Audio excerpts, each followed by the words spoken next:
Hello everybody, Spooky Sand Woman here. Thank you for checking out episode 29 of Seduce Me the Otome. Last episode, Matthew killed Malix because his little crony Eris tricked us and kidnapped us. And now we're gonna go to bed. I nodded before Matthew gently lifted me up into his arms like a bride and carried me to my room. I didn't want to leave his arms, leaning my head against Matthew's chest. But eventually I was slowly lowered to my bed and covered with my bed covers. I was still in my school clothes, but I was too tired to strip or care. I looked to Matthew, fighting a yawn from escaping me as he gently ran a hand over my hair. Have a good night, okay? I'll make breakfast again in the morning. I nodded with a tired smile before watching him slowly stand and leave my room, closing the door. A wave of happiness washed over me as I laid in bed. I made a good choice. Sure, it would be hard, but I could tell that I would be able to manage it. Help from around the house and being with a man whom I was slowly starting to fall for would be worth it. I slowly felt exhaustion take over. I let sleep consume me as I drifted into the darkness in my mind. Everything was peaceful. I was happy.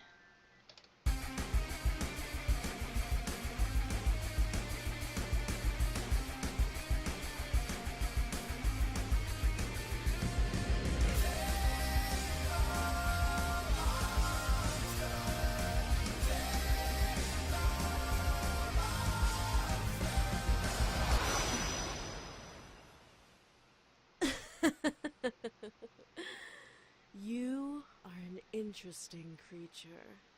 Ready to want to punch someone in the face again? I opened my eyes to see a woman staring down at me with a very sly smirk on her face. I opened my mouth to scream in fright, but a hand quickly covered my mouth. No screaming now. Too early, silly girl. I could only stare up at the woman above me. I still felt weak, not having the strength to move and fight her off. What was going on, and why was she here? Why do the boys like you? You're unique, yes, but that can't be all that you have going for you. Rage began to consume my core again. This woman, whoever she was making me mad. She must have known as she let another smirk grow on her face. Ooh, you're feisty. That could be why. Before I could bite her hand in anger, she removed her hand from my lips, standing and staring down at me from her place next to my bed. Quickly sat up and glared daggers at the intruder. She was very beautiful, but I felt more anger than amazement. Who the hell are you, and why are you in my room? The woman began to laugh, making the rage inside me increase. I wanted to punch her, but I waited for her answer. How silly of me. I still have forgot that that we cookie. demons are not well known of in your world. You can call me Diana, little human. Little human. Diana? Demon? You're a demon. I am, but I'm much more than just an average demon. What do you mean? Silly girl. I'm a succubus. I stared at Diana in shock. A succubus? First incubi, and now a succubus. Great! I had now met both genders of sex demons. I shouldn't have yelled that because I'm sure my family's like... Diana crossed her arms under her bosom and looked at my body. Well, you are pretty. A goody little two-shoes, aren't you? I moved out and stood from the bed, still glaring at Diana. Why are you here? Oh, I just wanted to see who my competition was. Competition? For the boys, of course. They don't belong here, and yet here they remain. I want to know why. Sorry. You remedy this little issue. This girl was seriously pissing me off. Issue? What issue? They want to stay here so they can. Silly, uneducated human. You don't understand the important roles these boys play in the abyssal planes. You keeping them here is practically imprisonment. You have about 10 seconds to leave. Is that a threat? How cute. What are you going to do? Kill me? And if I do? You barely have the strength to stand, little human. I can rip the rest of your energy out and knock you into a coma. you'll never be able to wake up again. Touch me and I'll... Enjoy every minute of it. I felt my body freeze and heat up to an almost painful haze. My mind began to feel fuzzy as Diana stepped to me and caressed my cheek. Now, you're going to listen to everything I say without any questions. Got it? I nodded. Good. I plan to bring the boys back to the Abyssal Plains. Why? So that I can take my place as queen of their realm. They have no reason to be here in this silly little world, so I'm going to make sure they return home. Okay, Pumpkin? I nodded but growled. My rage couldn't be concealed despite the hold I was under. You evil bitch. Call me evil all you want, dearie. I'm not evil. You're just in my way. I felt Diana lean into my ear and whisper, making me unconsciously shiver in both pleasure and annoyance. Now, be a good little human and go to bed. I'll make sure they're gone before you get home tomorrow from school, so make sure to say goodbye in the morning. I felt my body move on its own to lay in bed and cover itself with my bed sheets. I glared at Diana the entire way down. Diana laughed at my futility. I'll get you. Oh, please do. All of a sudden, her voice deepened and became cold and demonic, sending a violent, scared shiver down my spine. Her red eyes practically illuminated the darkness of my room as she glared at me. Give me a reason to make your life a living hell. I gritted my teeth, trying to fight back against the hold on me. She couldn't have been that tough. She needed energy to survive, right? I was sure she couldn't have had enough to hold me down forever. Then Diana laughed and returned to normal.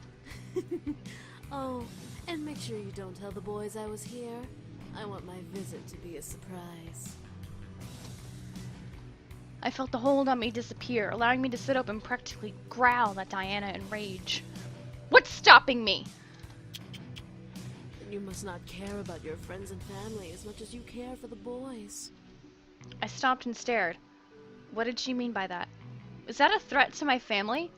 Diana smirked at me, knowing the confusion behind my eyes. Let's just say that if you tell the boys about me, I'll make sure that no one will care for you, and you'll be all alone in this little house until the day you die. I could feel fear creeping into me. Alone? How could you do that?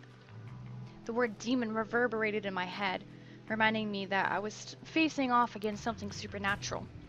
A human with a shield versus a devil was another thing. A human on her own versus a demon was another. Have a good night. And with that, Diana sank into the floor through a magic purple pentagram, which disappeared as her head vanished into the floor. I couldn't believe it. I had one problem, and now I had another. Instead of a crazy psycho devil who wanted to kill me and the boys, I had a succubus wanting to ruin my life and take the boys away. Could my life get any worse? No, I wasn't going to let her win. She's not as powerful as she looks. I know it. I had to mentally confirm it. She wasn't going to win. The boys wanted to stay with me. I let out a sigh before closing my eyes, affirming my plan of action. No matter what she was going to do, I was going to beat her. Eventually, the morning arrived and the sun screamed at me to wake up. Wake up! That was the sun. Surprisingly, I woke up before my alarm once again, which was nice. I stretched out and quickly got dressed, getting ready for school. She expected me to say goodbye to the boys. I will say good morning, and we'll see them when I come back. No way am I saying goodbye. I scooped up my bag and headed downstairs to the dining room, seeing the boys already eating a delicious selection of food. The smell made my stomach growl wildly at the sight of food, as the sight of food drew me to walk further into the room. Good morning, miss. Did you sleep well? Before I could lie, hiding the incident in the back of my mind, Damien furrowed his brow and stopped eating. She's here. The boys looked at... What am I stepping on? The boys looked at Damien in confusion while I cursed his ability silently in my mouth. Damien, what's up with you? Of course she's here. She kinda owns the house. Damien, Matthew, you're cute. Damien looked at me, wanting me to explain for him. However, the threats that Diana gave me last night warned me to keep my mouth shut. But I'm going to talk to her about her anyway because fuck her. Damien pressed his lips together into a fine line. The other boys looked at me with a raised eyebrow. A girl named Diana came by last night. Diana? Is she important? Did she try to hurt you? She's a succubus. That single word made the boys stop and stare at me. I looked to each boy, unsure of what was going through their minds. Should I have avoided it? So, she's come to try and bring us back. She must really be desperate. Well, what should we do now? Nothing. She'll give up eventually. Will she? The boys continued to look at me as if I knew the answer to that. Damn it, Damien. She said that if I told you, she'd make my life a living hell. She can't possibly do that, right? She's not a devil. No, she isn't. However, she is a very powerful demon. She's a master of mind manipulation and has been trained in illusion. Unlike other demons who use strength to get power, she uses her charisma. She has the power to make armies bow to her and obey her every whim. That's why she's so obsessed with us. What? What do you mean? Well, she sorta has family ties to us. She was promised to marry one of us in exchange for more power. She's just some whacked up hussy who doesn't know how to close her legs. She's not a real threat. Oh, really? I feel insulted. The boys and I looked around the room, wondering where the voice came from. I felt cold sweat run down the back of my neck in fear, remembering what kind of power she had. At last we saw Diana by the entrance of the kitchen, juggling a single red apple in her hand as she leaned against the archway. The boys quickly surrounded me, glaring at the intruder. So, you took up a human name as well. Beautiful name, isn't it? Well, for a human name anyway. What the hell do you want? To bring you back, of course. However, you weren't supposed to know that I was coming. I completely forgot about that little mind-reading ability. My mistake. Diana pushed off from the archway and walked towards us, making the boys step closer to me in a protective circle. Diana giggled. My. What has the world come to? A group of demons protecting a human girl? I'll tell you right now, she's not that pretty. And from what I can tell, she's still a virgin. My face grew red in complete anger and embarrassment. How dare she! Oh, hell no. I stepped up, gently pushing the boys away to be face to face with Diana. I was furious and she was about to feel my wrath. You are in my house. You are an intruder. You have no power here. Oh, really? Do I have to remind you of the power I have, dear? With a snap of her fingers, my mind suddenly locked up and I felt blank. I could see the world around me, but I lost control of my body. The boys quickly reformed around me, with James gripping into Diana's wrists in anger. You will leave this instant. Or what? You'll kill me? I completely dare you to. Let me do it. I could use the workout. Don't. The boys looked at Damien while Diana smirked at my blank state. I wanted to fight this hold, but her power held me down. And why not? She wants us to kill her. If she dies, then civil war starts in the demon world. Very good, sweetie. What happens in the demon world doesn't concern us anymore. We live here now. The demons will come to the human world and hunt us down before attacking each other. The demons will come to the human world. All because of her? You sneaky bitch. With another snap of Diana's fingers, I was released from her hold, almost buckling to my knees. Well, will you all change your minds? I assure you, it's for the greater good. I expected the boys to say no. What I heard was complete silence. None of the boys replied to Diana, which made me both nervous and fearful as to why. Diana leaned her head back, surprised for a different reason. No. Well, I see. Was silence truly them saying no to her? I looked around at the boys and saw the disobedience in their eyes, giving me my answer. I felt my heart flutter, especially when my eyes landed on Matthew. He kept close to me, glaring daggers into Diana. I could feel that he was completely adamant in his choice to stay. I don't know what, but I was incredibly happy to know he wanted to stay. Diana sighed and pressed a finger into her temple, rubbing it gently. Either all of you are playing a very convincing hard-to-get game, or you all must be out of your minds. And Diana then looked to me, locking her gaze with mine as if to read me. I could tell her she wanted me to do something, but the boys would stop her, so the stare was her only available action. After a small moment of silence, Diana licked her lips before breaking the gaze battle and smiling to the boys around me. Very well. I guess I'll take my leave now. Thank God. What? Her leave? Was she serious? The boys around me straightened up and grew confused looks on their faces as Diana stepped back, away from us, with a small bow, flaunting her cleavage. Without another word, a deep purple pentagram, I can't say that, appeared under her feet, and Diana's body slowly sank into the floor.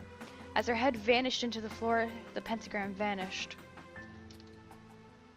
At once the boys relaxed and slowly began to return to their spots at the table, each in deep thought. She'll be back, but she won't kill us. She needs us alive. Oh God, sleepy. Whatever. We'll just keep saying no. She can't force us to come back. She can't do anything but annoy us. Eventually she'll give up. That's the hope, anyway. Hopefully. Matthew walked over to me and held my hand gently, looking at me with a smile. Everything will be okay. Promise. I nodded and feeling like he was telling the truth, or at least a hopeful and comforting thought, and smiled back. Matthew gently leaned close to me and kissed my cheek, however making me blush and forget what I was thinking about. The sound of collective chuckles and playful snickers whispered through the air, making me blush even more, but the laughter stopped as Sam let out an oof after a fluffy object collided with his face. I looked up to see Matthew glaring at his brothers, holding up a fluffy anime plushie. He and I pulled away from each other just as the sound of Naomi's car appeared. I quickly ate my food, waved to the boys, and left, confident that nothing was going to happen. Never ever say that nothing will happen before the day is over. I avoided talking about the ride back home yesterday, saying that the ride was a one-time thing. I'll be riding with you guys from now on, to and from school. The girls seemed very happy. We entered the school, quickly gathered our things from our lockers, and headed to class. There were no events, to our surprise. History wasn't exactly fun, but our teacher was great. At least, he would have been great if he was in class that day. Naomi and Suzu took their seats around me, Suzu in front of me, Naomi beside me, before the class bell rang, and the class was greeted by the dean. Students, you'll be having a substitute for class today. Everyone meet Miss Diana. My heart stopped. At the door with the dean was Diana, looking over the students and smirking as her eyes landed on me. She strutted to the teacher's desk, ignoring or welcoming the whispers from the other students before sitting on the wood crossing her legs. Thank you, Dean. You can go now. With a wave of Diana's hand, the dean left the classroom, closed the door, and left the area. Diana smiled at us, making my stomach turn. What was she going to do? So, history. History. Such a silly thing, isn't it? I mean, what do we care about the past? We're in the present. I don't care. The rest of the class, including Naomi and Suzu, hesitantly nodded in agreement, unsure about this new teacher, but willing to listen to more of what she had to say. The present is so full of wonderful things. While the labors of the past are the reason we have many things, it is our chance and privilege to utilize what has been given to us. Oh, fuck. Her charm was almost infectious. The class was practically starting to eat out of her hand. I looked around to see classmates grinning and agreeing with Diana. I pressed my lips together as I listened further. I had no choice. What's even funnier about human beings is that some of the bits of history we hear is either made up or completely biased to one side. It's like a story you read as a child. God, I'm tired. You hear of the princess and the prince, and they live happily ever after. But what about the family she left behind? What of her friends? Students listened and agreed intently to her words. I could tell, however, that those words were all targeted at me. The original story of the Little Mermaid, a perfect example of biased opinion. Here we have a girl who thinks she can be with this prince, but this prince has to marry a princess. What would happen if the mermaid had her way? What makes the mermaid so important that the princess has to suffer the consequences? It doesn't matter what happens to the princess. The rest of the class turned their heads at me. Naomi and Suzu looked at me with equally surprised looks. I kept my eyes to Diana. If I was the mermaid, I wasn't going to let the princess take my prince away. Diana stared at me before smiling and turning her body to fully face me. Oh?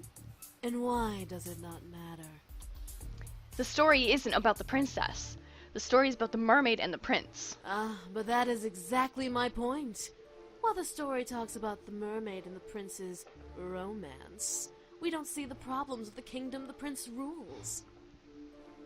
While we are all fixated with this love story, we ignore the fact the kingdom would fall apart without the marriage between the prince and princess.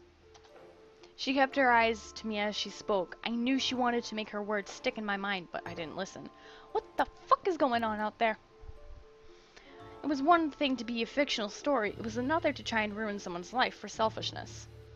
I'm gonna end this episode off here. So thank you guys so much for watching. If you enjoyed, go ahead and leave a like and subscribe. Share with your friends if they like history class. Alright, bye-bye!